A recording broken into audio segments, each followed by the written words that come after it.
Hey, so what I think it probably is, when you come up here to grades, no, just kidding, sorry, go to quizzes. If I were to come on this one, what you need to look at is that this is clicked, this auto-publish attempt results immediately upon completion.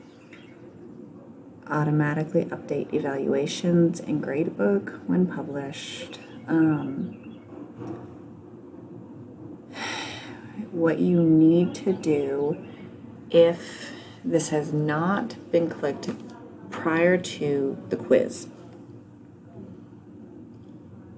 then you come back over to grades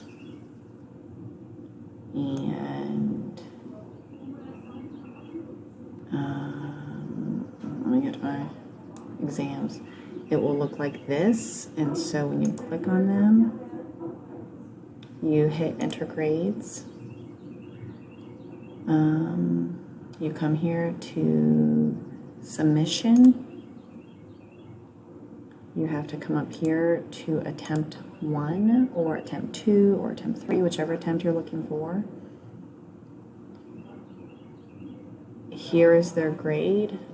Here is what it looks like to them. So for this, like I would put 9.1 because mine are on a 10-point scale. You would, do that, of course, according to your own scale.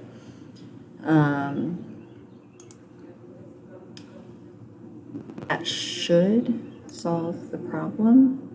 And I figured a video was just easiest to show you. If it doesn't, let me know and we can Zoom.